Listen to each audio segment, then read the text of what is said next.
fazer uma oração para iniciarmos, primeiramente.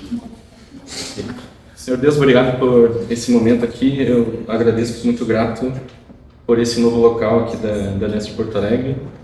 É muito legal poder rever meus irmãos aqui, depois de mais de um mês sem revê-los. E obrigado pela oportunidade. Senhor, peço que o que nós vamos olhar hoje no teu texto bíblico e na tua palavra seja edificante para as nossas vidas, inclusive para a minha própria vida também. Obrigado, em nome de Cristo. Amém. Amém. Hoje eu vou continuar uma trilogia que eu tenho de estudos que é sobre deveres conjugais. Eu comecei faz uns 2 meses, eu acho, com a primeira parte. Nessa primeira parte nós vimos a base e os fundamentos dos deveres conjugais, lá no livro de Efésios e de Gálatas. E está dividido dessa forma. A primeira parte que nós vimos foram alguns fundamentos. Essa segunda parte é sobre os deveres da esposa. E virá ainda uma terceira parte dos deveres do marido. Cada um terá a sua vez aí ao longo dos estudos. Por que é importante estudarmos a respeito dos deveres conjugais? Por que isso é importante? Primeiramente, relembrando que nós vimos lá no primeiro episódio aqui da nossa trilogia, o casamento humano, ele reflete o casamento de Cristo, ele é uma imagem do casamento de Cristo com a sua própria igreja. A gente pode pensar até que Paulo, quando ele fala ali em Efésios, a respeito, comparando a relação conjugal do marido e mulher com a igreja de Cristo, pode pensar que não, ele está usando só uma ilustração ali, para exemplificar o que ele quer dizer. Só que ele fala, a gente vai ver isso de novo, que o mistério do casamento de Cristo com a igreja é algo muito profundo que foi revelado somente na Nova Aliança. Então não era algo claro no Antigo Testamento, ou mesmo revelado. Então, e nós descobrimos, a partir do Novo Testamento, que tem alguma coisa muito profunda aí. O casamento humano é uma imagem do casamento de Cristo com a igreja. Isso é um mistério muito, muito profundo. Revelado, deixou de ser mistério. Isso nos ajuda a entender um pouco melhor como que é essa relação de submissão mútua entre homem e mulher, de serviço um ao outro, de autoridade do homem, como que isso funciona. E hoje nós vamos estudar um pouquinho mais a fundo somente a parte da mulher, dos deveres da esposa. Como é que vai funcionar essa mensagem de hoje? Tem 3 partes. Eu vou começar com o texto bíblico e algumas coisas a respeito do contexto com que esse texto foi escrito. Aí nós vamos para a segunda parte, onde nós vamos ver o que não significa submissão da esposa. É importante. E depois para a terceira parte, onde nós vamos ver o que significa submissão da esposa. É um panorama, tá? Não vai dar para entrar em todos os detalhes, porque é um assunto, teria outros textos e ele é muito extenso. Então, nós vamos aqui fazer um panorama a respeito desse assunto. Então vamos para a primeira parte. Antes de começar, tá? Eu não conheço todos vocês a fundo, assim, então você pode estar se perguntando, mas talvez eu não sou casado, ou o que adianta eu ouvir isso, né? Saiba então que esse assunto ele é útil para todos os cristãos, tá? Porque obviamente para os casados é fundamental, mas ele é importante para o jovem porque ele precisa ser instruído na palavra, ele tem que saber o que ele está fazendo da vida quando ele começa a namorar e pretende casar, ele tem que saber sobre isso.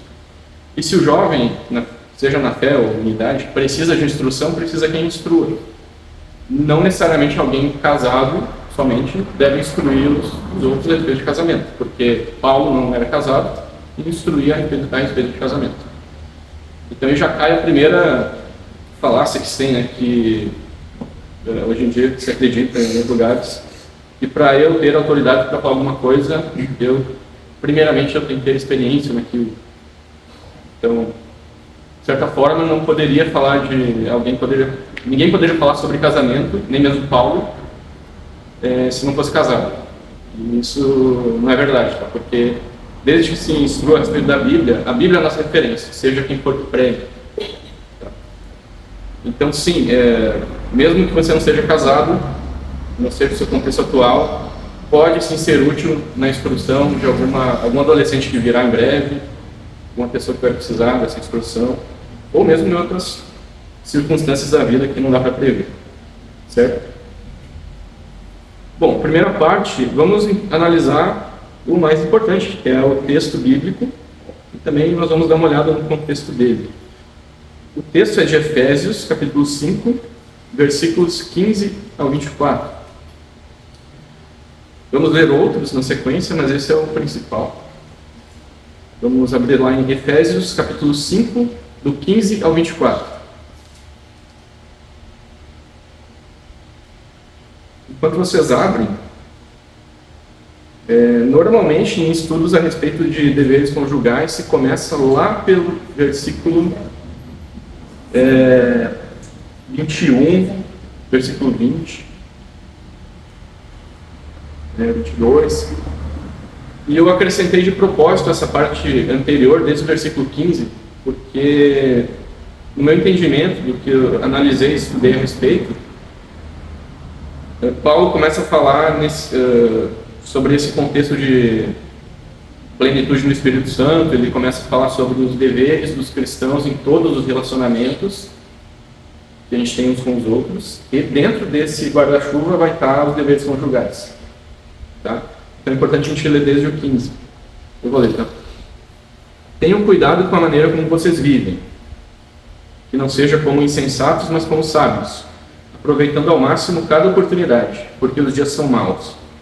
Portanto, não sejam insensatos, mas procurem compreender qual é a vontade do Senhor. Não se embriaguem com vinho que leva à libertinagem, mas deixem-se encher pelo Espírito, falando entre vocês com salmos, hinos e cânticos espirituais, cantando e louvando de coração ao Senhor, dando graças constantemente a Deus Pai por todas as coisas, em nome do nosso Senhor Jesus Cristo. Essa primeira parte, Paulo começa falando sobre a maneira como o cristão deve viver. Esse é o assunto geral que Paulo começa a abordar aqui. E ele vai indo, tá? É para a gente não viver como insensatos, mas como sábios. E como se vive como sábios? Versículo 16 ali. Aproveitando as oportunidades, porque os dias eles são maus, ou seja, eles não são favoráveis à prática cristã. Ele vai dizer de novo, não sejam insensatos, no 17, e ele dá o sinônimo do que é ser sábio, ou seja, procurar compreender a vontade do Senhor. Ela não vai cair do céu assim, e de repente você vai compreender a vontade do Senhor, não é do dia para a noite, mas aqui envolve um esforço do cristão em desejar compreender a vontade de Deus. Ele vai atrás da vontade de Deus, ele vai ler a respeito disso na Bíblia. Ele quer entender aquelas coisas que não está entendendo. Tem um esforço, tá? É uma devoção ativa do cristão indo atrás da vontade de Deus. Isso é o sábio. No 18, vai dizer para o tolo, né, o insensato, ele vai se embriagar com vinho, vai se encher com uma bebida alcoólica, para se embriagar. E o cristão não, ele tem que se encher com outra coisa. Pelo Espírito Santo. Então, a vida de busca pela vontade de Deus vai levar o cristão a procurar se encher do Espírito Santo e não dos vícios desse mundo. Mais um detalhe, né? Isso tudo foi visto na última vez, tá? Só estou relembrando.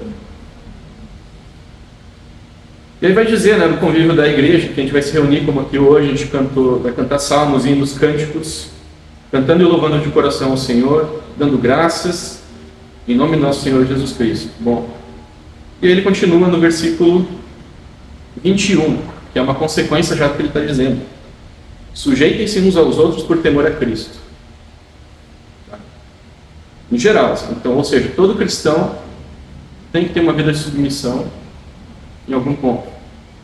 Todo cristão vai estar debaixo de alguma autoridade, no palavras.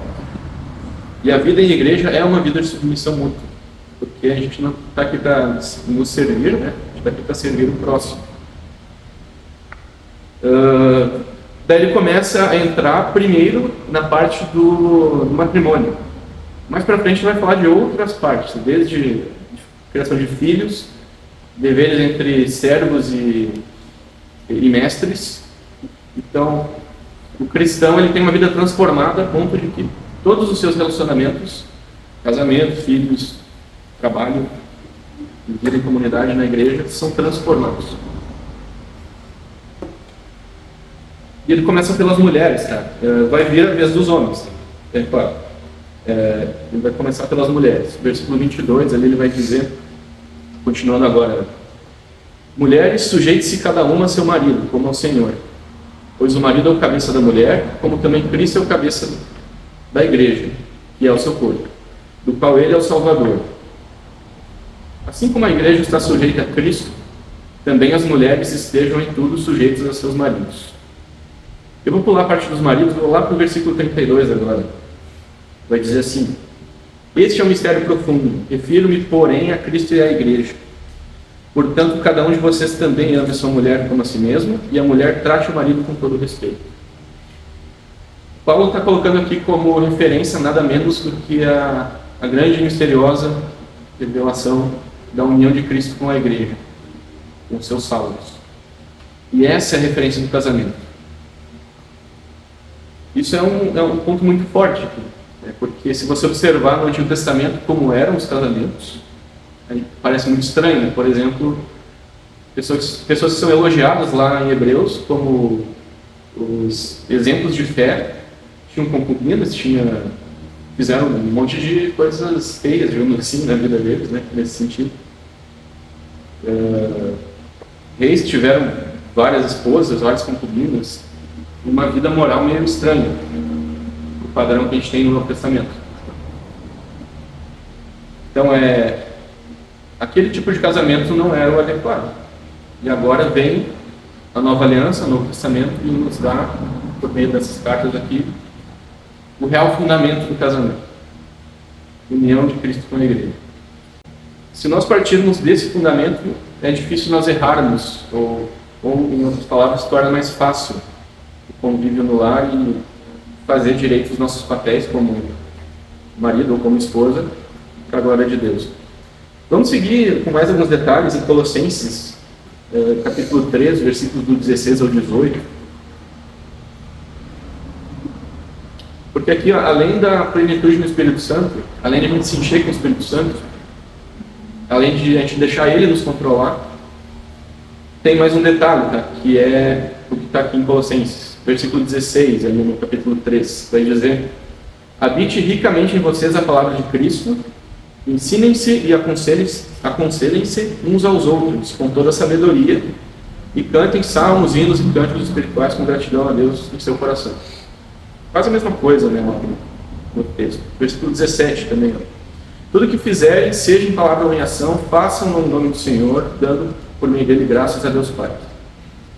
Mulheres, sujeitem-se cada um ao seu marido, como convém a quem está no Senhor.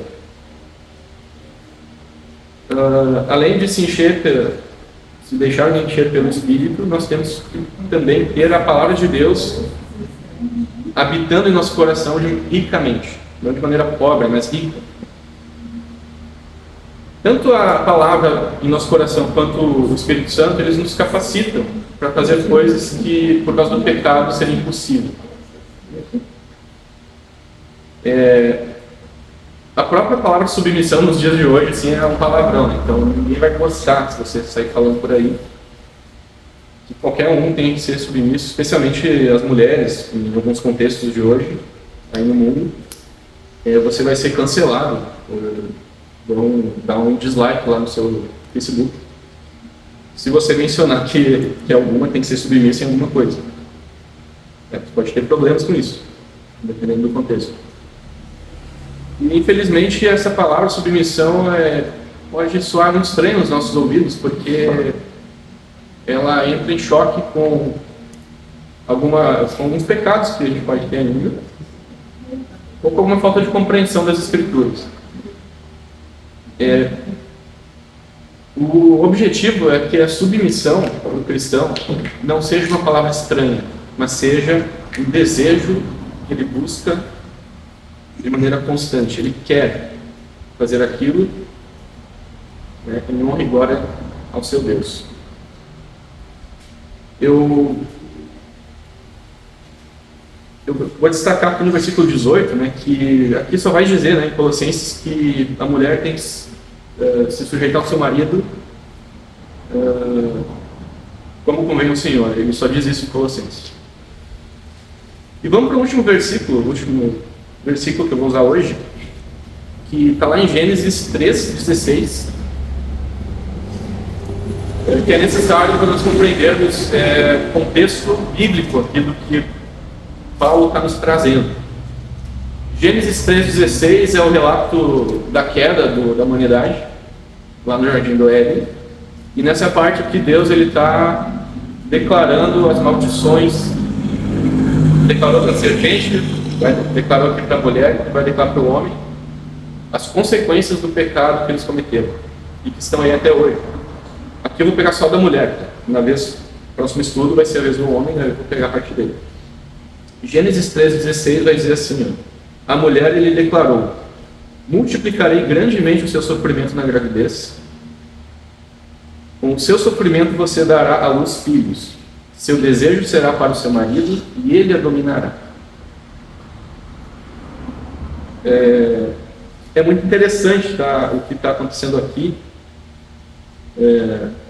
porque basicamente a principal função da mulher, a sua essência, a sua bênção de gerar novos seres humanos, e o seu papel como auxiliadora idônea de Adão, uma pessoa que é parte e semelhante a Adão, a sua companheira, toda essa essência está sendo amaldiçoada aqui. Então, agora, teria dores no parto, a mulher vai sofrer por causa disso. Em vez também do desejo de ser companheira, idônea e auxiliadora do homem, agora a mulher teria o desejo de dominar o seu marido, de ter uma luta de poder, e seria derrotada, porque vai dizer que o homem vai dominar ela. E em vez de alegria e bênçãos no casamento, esse casamento ele passaria a ser local de aflição e angústia para muitas mulheres. Então, infelizmente, é o que é possível observar mundo afora, e também na história de tudo que aconteceu.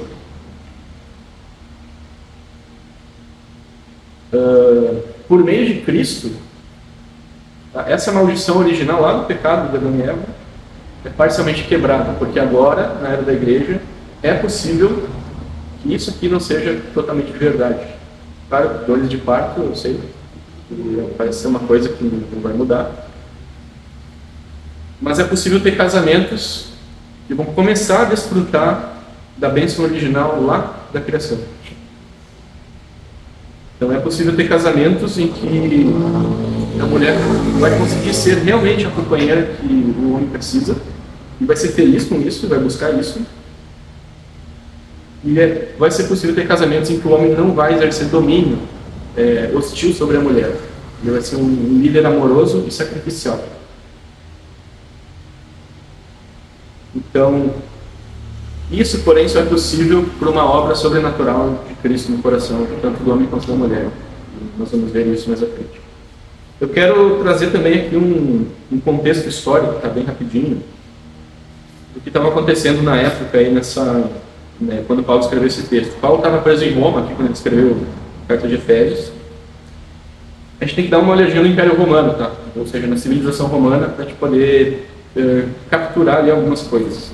Eu não sou um professor de história, mas eu precisei dar uma olhada e dar uma estudadinha aí na história do Império Romano. Eu vi que o Império Romano ele foi uma civilização, uma civilização romana, ela existiu por mais de 1 milênio, foram 12 séculos de civilização. É muito tempo. Começou lá com uma civilização, uma política de monarquia, lá no século 7 a.C., eu anotei aqui. 2 séculos depois ela se transformou numa república e foi evoluindo aí na sua civilização. Pouco antes da vinda de Cristo, aquela república se transformou no que a gente conhece como Império Romano, que daí a figura de poder era no imperador. O Império Romano durou até que ele caiu lá no século V, século V aí da história. Ele desabou de vez. E nesse tempo todo a gente vê um período aí de 12 séculos é muito tempo para uma civilização se desenvolver.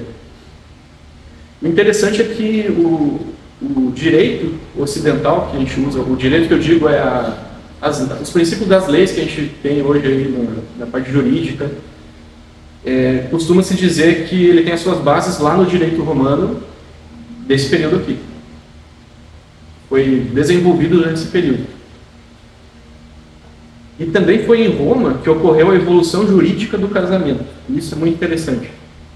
Essa evolução jurídica não quer dizer que ela foi maligna. Na verdade, ela teve muitos pontos bons até. Eu vou explicar resumidamente daquilo que eu entendi. Tá? Lá na monarquia, quando tinha lá rei, rainha, a função da mulher era de reclusão total. A missão dela era ter filhos, ser uma matrona, como se diz, não uma matriarca. E os casamentos eram arcaicos, assim, então domínio total do homem. A função da mulher não tinha nenhuma participação nos assuntos externos e era ter filho. Foi um período bem inicial lá e muito parecido com o que a gente vê na cultura dos povos do Antigo Testamento, por exemplo. Era aquela coisa bem patriarcal mesmo. É claro que esse casamento não é, esse tipo de convívio não é maligno em si mesmo, mas deu margem para muito domínio hostil da parte do homem sobre a mulher. Então, muitas mulheres sofreram aí na história por causa do domínio, da maldição do pecado, do domínio do homem. Eu não estou fazendo um discurso aqui, tá? De esquerda, não se preocupe. Vou chegar no ponto. Durante a República, que foi até ali beirando o fim da Era Antiga, né, antes de Cristo, a coisa foi evoluindo um pouquinho. Então, o casamento ele se tornou o núcleo principal da civilização romana, era algo muito estimado. A função da mulher ela já era mais desenvolvida, mas ainda era em gerar cidadãos romanos. Até por isso que Paulo ele se orgulha lá, ele tem certos direitos que ele coloca lá em determinado momento do Novo Testamento, porque ele era cidadão romano. Isso era muito respeitado e muito valioso dentro daquela civilização. Então a mulher, o valor dela era gerar os cidadãos romanos. As mulheres elas eram preparadas desde a infância para o seu prometido. Até é dessa época que vem a ideia de botar o anel nesse dedo aqui, porque eles acreditavam que tinha um nervo, uma veia que saía desse dedo e ia para o coração. Essa simbologia de botar um anel nesse dedo. A gente usa até hoje, né, essa simbologia. Ideia romana. O casamento era o evento mais importante da vida da mulher. Então não era a formatura, não era nada nesse sentido, mas era o dia do casamento. Esse era o dia mais importante na vida da mulher naquela civilização. Só que nesse casamento não necessariamente tinha o amor do marido, vice-versa, o prazer. Então era uma prisão com honras, basicamente, que era o casamento. É o casamento bíblico? Não. É um pouquinho melhor que a monarquia? Um pouquinho, talvez. Um pouquinho melhor. E aí vem o Império, né, que é a época que Cristo nasce, né, dentro dessa época aí. Começou no século I a.C. e foi indo até o final do Império Romano. E aqui que se tem o auge da civilização romana. Então eles desenvolvem muito o direito romano, os direitos e deveres do matrimônio. E olha o que as mulheres começam a fazer aqui. Aqui a mulher começou a ter a sua emancipação. O que quer dizer isso? Ela começou a se libertar da tutela masculina. Então até então ela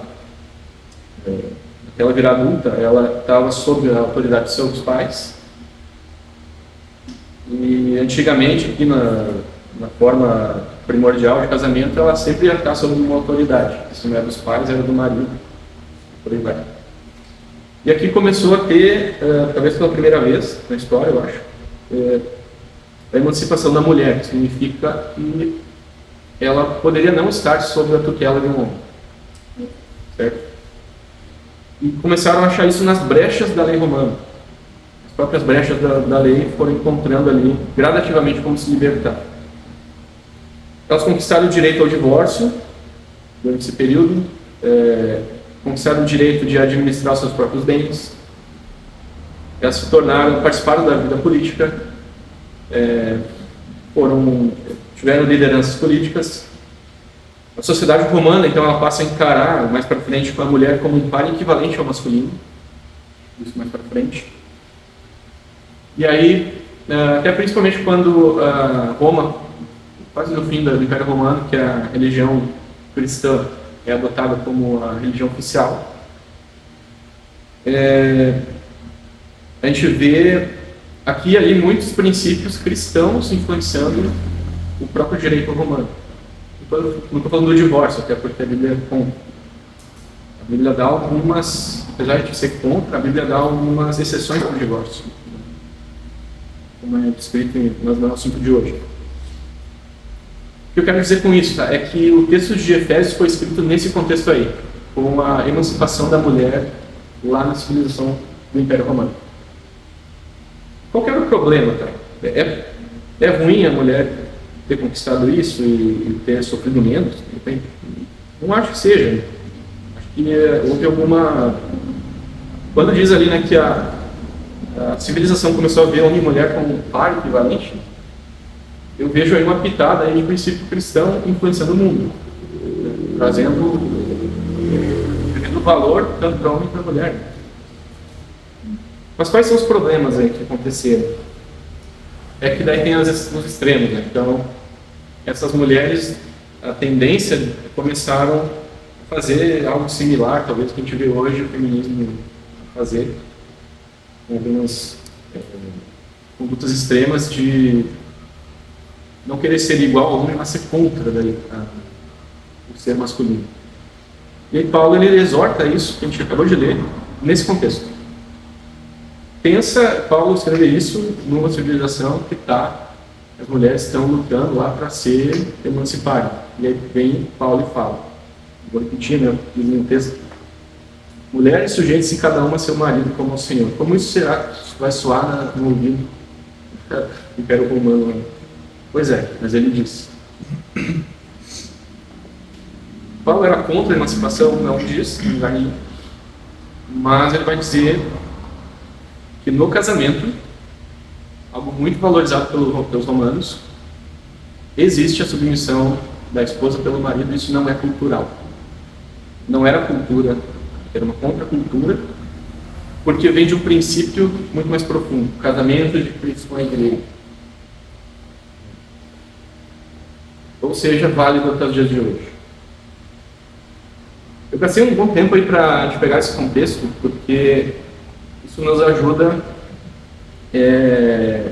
a compreender de maneira mais um pouquinho melhor, né, o quanto isso era complicado, talvez para alguns ouvidos lá da época, que Paulo estava dizendo, até mesmo para as mulheres da igreja de Éfeso.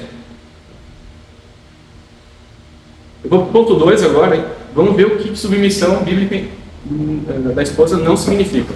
Vamos ver primeiro, é bom a gente separar as coisas, porque a submissão bíblica da mulher é mal interpretada muitas vezes, e isso seja em favor do marido e algumas outras coisas. É importante a gente saber que a gente tem que obedecer o que a Bíblia diz, e não o que a Bíblia diz e mais algumas coisinhas. Então a gente tem que se preocupar em compreender o contexto e o texto para a gente saber exatamente o que a Bíblia nos está dizendo. E aqui podemos tirar alguns tópicos que eu vou falar para vocês. O que submissão bíblica da esposa não significa? Primeira coisa, ela não é para todos os homens em todos os contextos. A submissão bíblica da esposa pelo marido é, obviamente, da esposa pelo seu marido. Ou seja, o homem ele não tem o direito de exigir submissão de quem não é sua esposa. Aconteceu isso na história? Sim. Mas não é o princípio bíblico que Deus nos dá. O jovem namorado que não é casado, ele tem direito de exigir submissão do seu namorado? Se é pela esposa, a resposta é não. Por quê? Porque a sua namorada está sob a tutela de quem? Dos seus pais. Importante aí o tópico para instruir os jovens. Isso não se aplica nos contextos político, social, empresarial. É no contexto do lar. Ou seja, a mulher pode ter autoridade sobre o homem numa empresa? Sim, pode. Isso, o que Paulo está ensinando é somente no lar. Ok?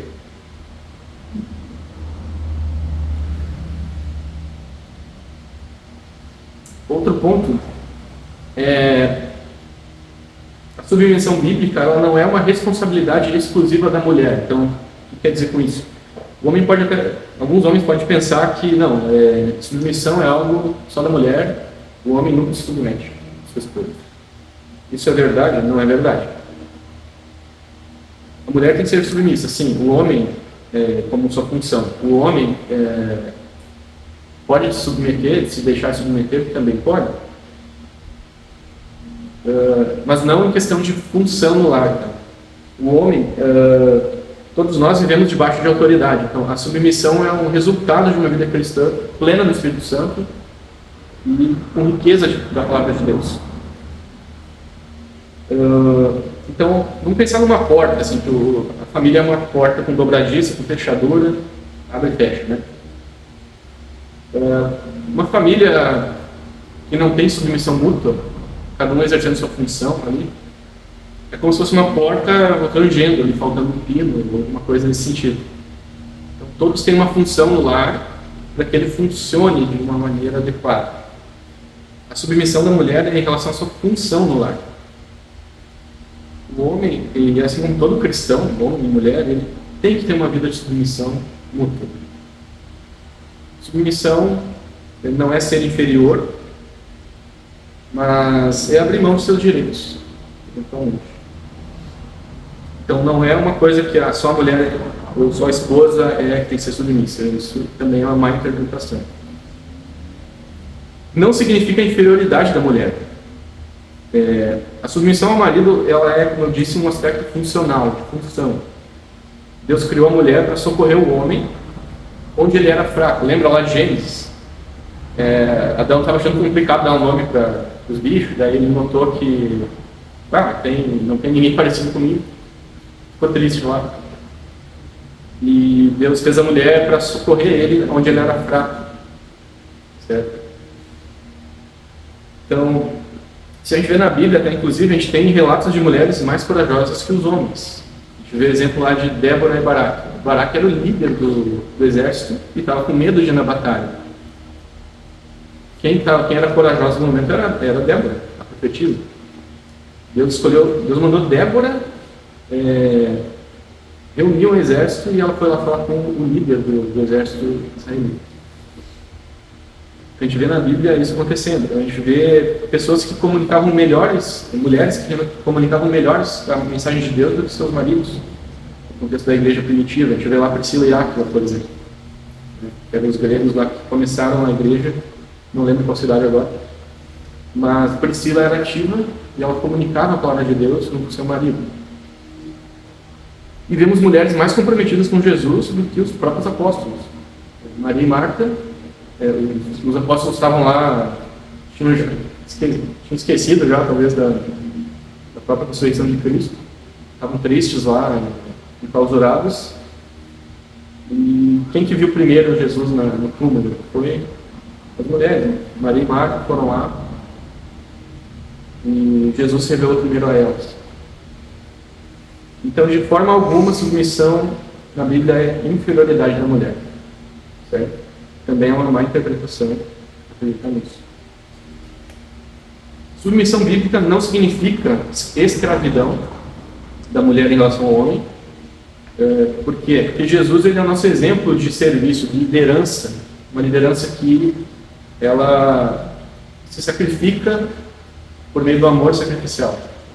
Essa é a liderança que o marido tem que ter em relação à sua esposa. Não um sistema onde a mulher, ela, como se fosse um pau-mandado, assim, nesse sentido, né? Tem que fazer todas as ordens do homem. E o homem também tem que se achar que está fazendo um papel de liderança nessa forma. Ele tem que seguir o exemplo de Cristo. Então, a auxiliadora que que a esposa é para o seu marido, ela é o complemento que a gente vê lá em Gênesis. Ela complementa o homem. Ela não significa uma escravidão para o seu marido. Tá? O último ponto aqui do que a submissão bíblica da esposa não significa é que ela não implica em uma autonomia masculina do lar. Ou seja, o homem toma todas as decisões e a mulher não participa em nada disso. Não seria sábio do homem deixar de comunicar a sua esposa, de conversar, de saber sua opinião, consultar ela para as decisões do lar e também das suas próprias decisões. Seria algo bem tolo, na verdade, em relação à pessoa que Deus colocou ali, justamente para ser a sua auxiliadora.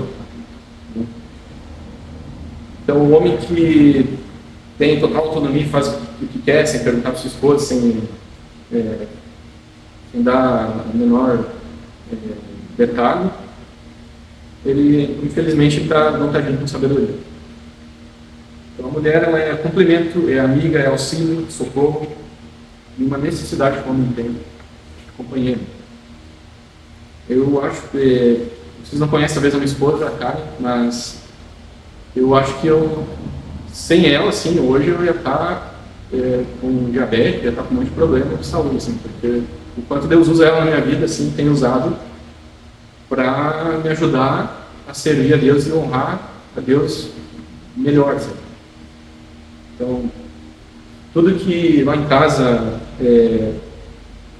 a gente faz, assim, eu tenho procurado, todas as decisões, tenho procurado, apesar da tentação de não querer saber o que ela acha, porque às vezes eu acho que eu sei, porque ela acha o que é melhor.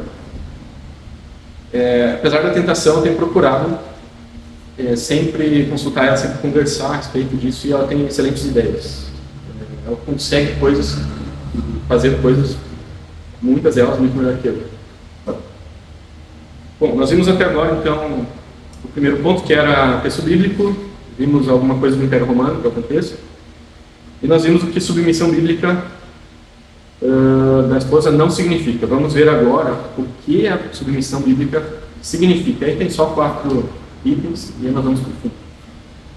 A submissão bíblica da esposa, tá, ela significa a mulher oferecer-se ao seu próprio marido. E aqui é um ponto muito importante. A palavra não vai dizer o seguinte, ela não vai dizer assim, maridos subjuguem as suas mulheres. Ela vai dizer para a mulher. Veja que ali quando diz em Efésios, Paulo está se dirigindo, não ao homem, não ao marido, mas ele está falando, mulheres, façam tal coisa. Ele se dirige para as mulheres. Então ele pede para a mulher, ou seja, um ato voluntário da mulher, ser submissa. A submissão bíblica, ela não é algo obrigatório, que o homem exige de maneira agressiva, ou ele requer assim, de maneira agressiva. Porque se é forçado, deixa de ser voluntário. Né? Então, a mulher, a submissão, ela é um ato voluntário e é uma dádiva que ela dá, um presente que ela dá para o seu marido. Para a honra e glória de Deus. Não é algo que o marido vai exigir e brigar por isso, ou conquistar por essa submissão. É um resultado de uma esposa piedosa, que ama a Deus e que oferece ao seu marido sua submissão, querendo fazer isso com voluntariedade e como um presente para ele, sem cobrar nada em troca. E sem cobrar nada em troca precisa ser assim, porque senão não é dádiva. Eu não posso pensar assim, a esposa, vai vir a vez do marido também, mas a esposa não pode pensar, eu vou ser submissa para ele me fazer tal coisa, para eu conquistar tal coisa. Cristo não fez assim. O amor cristão é sacrificial, sem querer nada em troca. Eu já vi lá na igreja de Passo Fundo, espero que vocês conheçam algum dia, é um homem chamado IDE. E eu lembro que desde quando eu era jovem que nós brincávamos com o nome dele, porque quando ele se convertesse, porque na minha cabeça eu não entendi o que ia acontecer. Nós ia brincar com aquele versículo, ide fazer discípulos. E a gente ia falar para ele um dia, sabe? Olha só, estava na Bíblia aqui o teu nome, esperando aqui, né? Agora, ide, vai, faça discípulos, é o nome dele. E pela vida piedosa da esposa dele, eu vi toda essa... Foi muito interessante, eu vi ao longo de uns 10 anos, assim, essa mulher, só ela ainda na igreja da família. O filho dela está perdido no mundo até hoje, eu acho. E eu vi assim, a gente orou muito por ele, e às vezes eu pensava assim, não vai acontecer, né? Porque ele está muito distante, assim, a minha pouca fé, assim, imaginando. Deu para ver como que a vida dela, de respeito a ele, de submissão, de vida com Deus, e tudo que eu falei aqui, conquistou ele para a fé. É muito interessante. Hoje ele faz aí vários anos que ele é um membro da nossa igreja, e um cristão, né, no nosso meio. O resultado de uma esposa que dá sua submissão voluntariamente e também um presente sem querer nada em troca. E sem querer nada em troca, um detalhe, né? Mesmo para aquele marido que de fato não merece aquilo. Isso é interessante. Outro ponto é que a submissão bíblica da esposa é uma ordem de Deus e não é uma opção que o esposo pode fazer ou não para ter uma vida cristã que agrade a Deus. É uma ordem, é um imperativo que Paulo coloca ali, que a mulher deve ser submissa à mulher cristã, né? Claro, voluntariamente. Porque se ela não for, ela vai estar desagradando a Deus. Ela é livre para escolher se é ou não, claro. Mas se ela não for, ela vai estar desagradando a Deus. E a esposa, ela comete pecado perante Deus ao não se submeter ao seu marido. Outro ponto, o que é a submissão bíblica, é a mulher se alinhar sob a autoridade do seu marido. Mais uma vez, não é uma mulher não perde valor com isso, mas submissão é, ok, eu vou me alinhar, eu vou me colocar de maneira ordenada sob a autoridade do meu marido e vou me submeter nesse sentido. O termo aqui, ele se colocar em ordem, se submeter no caso, ele é se colocar em ordem debaixo de uma autoridade, como eu já disse. É como se vocês já viram algum vídeo assim de um exército, assim, como que funciona? O que tem no meio militar, assim, né? Se não tivesse autoridade no meio militar, a gente não tem como fazer, porque como é que funciona? Tem o soldado, tem muitos soldados, jovens, né, muitas vezes. Eu quase fui para o quartel, mas me fizeram ficar lá o dia inteiro embaixo do sol. Bem paradinho assim, em posição de sentido, olhando para a bandeira do Brasil por várias horas. E se eu saísse daquele local, eu receberia uma ordem para voltar para aquele local. Assim. Não é que tem que ser assim no casamento. Estou dando um exemplo de para na área militar, se não houver aquela autoridade bem rígida, nada funciona. Ninguém obedece a ninguém. Então, a gente não vê aí um exército onde ninguém está obedecendo ninguém, cada um faz o que quer, porque não funciona. Precisa de estratégia, precisa de o soldado ele assumir isso ao seu cabo, eu não sei direito também. Aí vai ter o general, aí vai ter não sei quem. Então tem uma cadeia de ordem assim, que é dada, parte lá de cima e vai indo para os outros. É algo muito rígido. Por que foi feito assim? Porque funciona muito bem. Não é assim no casamento, não é algo assim, por favor. Mas se colocar sob a autoridade do seu marido é imaginando assim que eu estou ordenando a minha vida, o que eu faço, a esposa, né? Debaixo da visão do meu marido. Eu me submeto ao que ele está olhando, ao que ele quer saber as coisas que ele me propõe, que me sugere, as coisas que ele fala, olha, não faça isso, converse sobre aquilo. Então, eu não vivo uma vida desregrada nesse sentido. Tá? Isso é uma característica também da submissão. Vou indo para o último tópico aqui do que é submissão bíblica. É também respeitar o marido. Ponto importante também, porque a submissão sem o respeito, juntos, ela se torna inútil, na verdade. Aqui a gente vê que Deus está se preocupando muito com o coração da esposa. Ele quer saber do coração, não às vezes das coisas externas. A gente vê ali no casamento romano, aquelas mulheres lá da época da República Romana, provavelmente respeitavam seus maridos. Mas a gente sabe também que muitas delas sequer tinham algum apreço ou respeito interno por ele. Elas respeitavam até externamente, mas por dentro, possivelmente muitas achavam os maridos delas não tinham o menor respeito ou pensavam coisas muito más dele, às vezes com razão. Eu quero mostrar com isso que Deus ele olha para o coração da esposa. Né? E a submissão genuína ela é acompanhada dessa honra e dessa paz do lar. E aí vem aquele texto de Provérbios de 27:15 que vai dizer, né, que a esposa briguenta é como o gotejar constante num dia chuvoso. Detê-la é como deter o vento. É como apanhar óleo com a mão.